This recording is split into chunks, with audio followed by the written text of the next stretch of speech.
بہت بڑی لائبریری رکھنے والا وہ اہل تشیع ہو گیا ہے.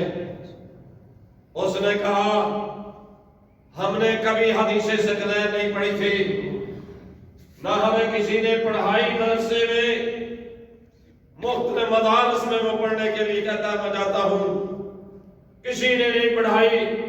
جب میں نے کتابوں کا خود مطالعہ کیا تو انہوں نے حدیث ثقلین کو چھپایا ہوا تھا. میں نے اس کی تحقیق کی، اس کی سند تلاش کی. حدیث ثقلین کہتا ہے اتنی معتبر حدیث ہے کہ من کنت مولا فہذا لی المولا انی تارک فیکم الثقلین کتاب اللہ وعترتی اہل بیتی ان تمسکتم بہما لن تضلوا بعدی یرد علی الحوض. تو میں دو چیزیں بھاری چھوڑ کے جا رہا ہوں، ایک قرآن اور ایک اہل بیت. لوگوں نے اہل بیت کو کہا کہ اہل بیت و صحابی تھے. بھائی اصحاب کا مقام اپنا ہے، اصحاب کی عزت و احترام اپنی ہے، اہل بیت کا مقام اپنا. اہل بیت وہ ہیں جو نبی کے گھر میں بغیر اجازت کے جا سکتے ہیں، اور صحابہ کو فرمایا لا تدخلوا فی بیوت النبی الا باذنہ. کوئی نبی کے گھر میں اجازت کے بغیر نہیں آ سکتا. وہ صحاب ہیں، صحاب بھی محترم ہیں، لیکن اہل بیت نہیں ہے. اہل بیت کا اپنا مقام ہے. اصحاب دروازے سے باہر ہیں، اہل بیت باہر بھی اور اندر بھی. تو یہ الشیخ الطارق مصری کہتا ہے میں سر پکڑ کے بیٹھ گیا. میں نے بہت ساری کتابوں کے حوالے سے اس کتاب میں اپنے حدیث ثقلین کو تلاش کیا. تو میں نے سوچا کہ اتنی معتبر حدیث چھپائی گئی. پھر اس نے من کنت مولا کی حدیث کو تلاش کیا.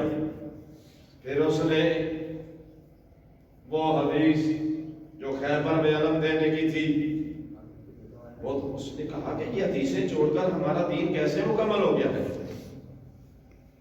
اس نے برملا بھی 5-7 دن پہلے کی بات ہے، سعودی عرب میں اس نے کہا جان اتنی بندے کی قیمتی نہیں جتنا ایمان قیمتی ہے. ایمان کے معیار پر جنت اور جہنم میں جانا ہے. تو جب جنت ہی نہ مل سکی، نبی کی باتیں نہ مانی، نبی کی حدیثیں تسلیم نہ کی، اور اس نے برملا میڈیا بلا کر کانفرنس کی اور اعلان کیا آج کے بعد میں امام جعفر صادق کی فقہ جعفریہ پر عمل کروں.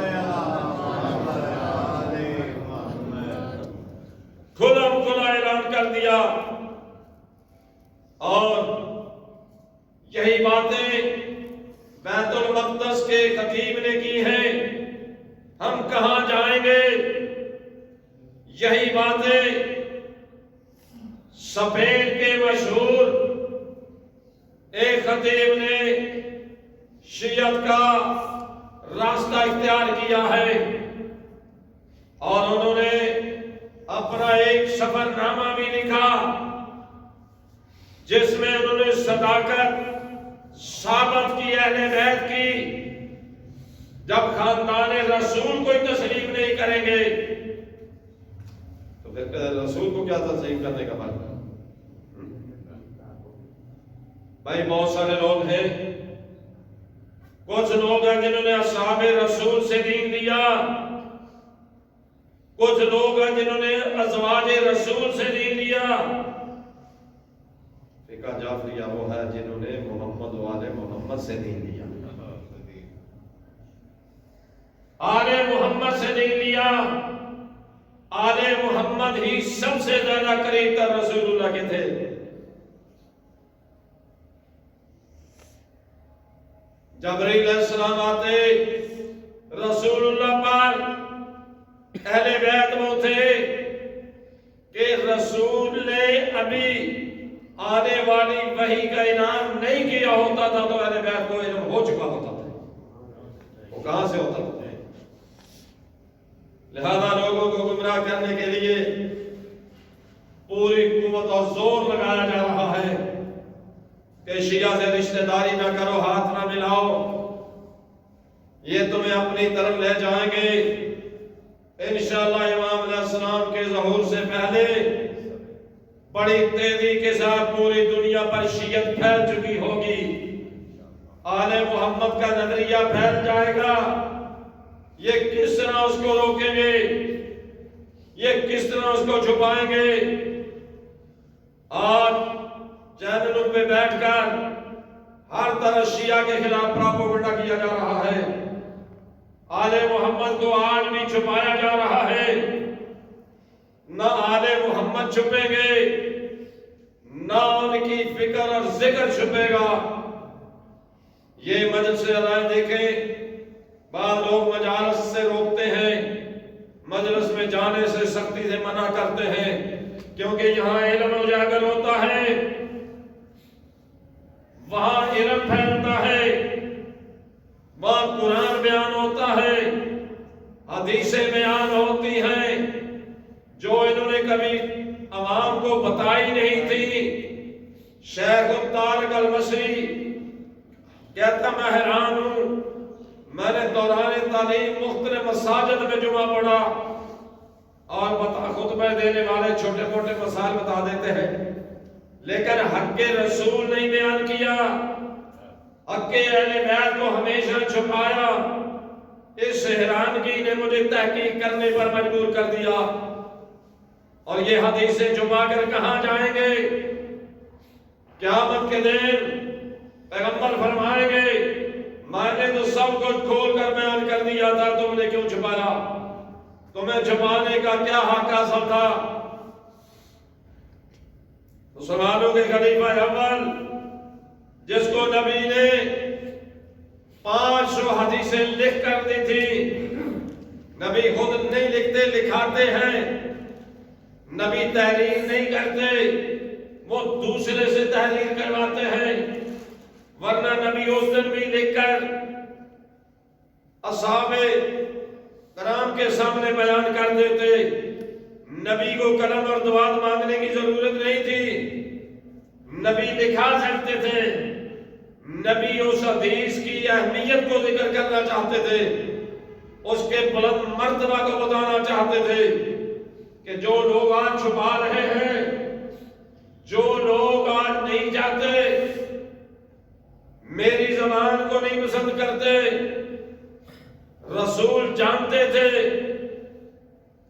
کہ یہ میرے ساتھ حدیث پہ اتفاق نہیں کریں گے، اس لیے کہا تھا لاؤ قلم دوات۔ تو جو قلم دوات نہیں دے سکتے، جو قلم دوات دینا پسند نہیں کرتے، وہ نبی سے حدیث لینا کیسے؟ اور کچھ نے کہہ بھی دیا کہ ہمیں تو قرآن کافی ہے، ہمیں فرمانے نبی کی ضرورت نہیں، ہمیں قرآن کافی ہے۔ لیکن جب باغ فتح کا حق لینے کے لیے سیدہ نے قرآن پڑھا تو حدیثیں پڑھنے لگے آگے سے، وہاں حدیثوں کا سہارا لے لیا، ادھر حدیث نہ سننے کے لیے قرآن کا سہارا لیا، اور آج یہاں قرآن کو جٹلا کر حدیثوں کا سہارا لے لیا۔ وہ حدیث جس کی کوئی سند نہیں، کوئی صداقت نہیں، کوئی حقانیت نہیں، بات اس کی ہو بتا دوسرے کو جائے، یہ شان رسالت کے خلاف۔ بی بی کو تحریر لکھ دی، سیدہ کو تحریر لکھ کے دی، کتب پہ لکھ کے دی، اور ان کو کہہ دیا کہ نبی کی جائیداد جو ہوتی ہے امت کے لیے صدقہ ہوتی ہے، امت کے لیے صدقہ ہوتی ہے۔ تو پھر یا رسول ادھر غلط لکھے، نعوذ باللہ من ذالک، تو جب لکھ کے دے دیا بیٹی کو، وہاں انہوں نے کہہ دیا لیتے تحریر ہی نہیں، نبی توڑ دی۔ جب نبی کی تحریر نہیں تھی تو توڑی کیوں؟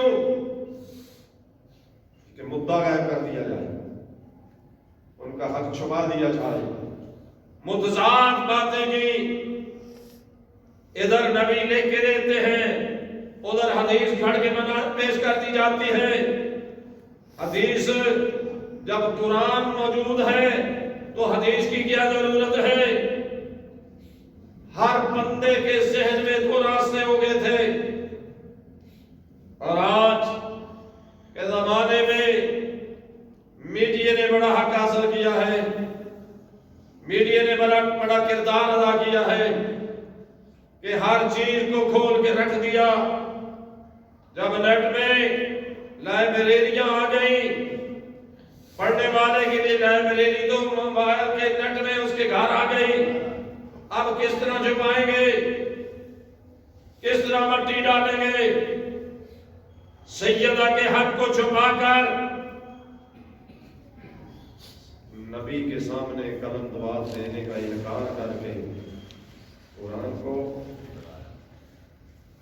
اعلان کیا، قرآن کا اعلان کیا اور حدیث کو چھپا دیا۔ ہمارے نبی کو جو سننا پسند نہیں کرتے وہ نبی کی قرآن پر عمل کیسے کریں گے؟ اس لیے آج کے زمانے میں جو باتیں کھل کے آ رہی ہیں، کب تک لوگ چھپائیں گے؟ بڑی بڑی تہمتیں شیعہ پر لگائی گئی، مسلمانوں کو لڑایا گیا، کوشش کی گئی کہ ایک رستہ باقی رکھا جائے، اہل بیت کا رستہ چھپا دیا جائے، ان کو خبر تک نہ ہونے پائے، لیکن مجالس اذانیں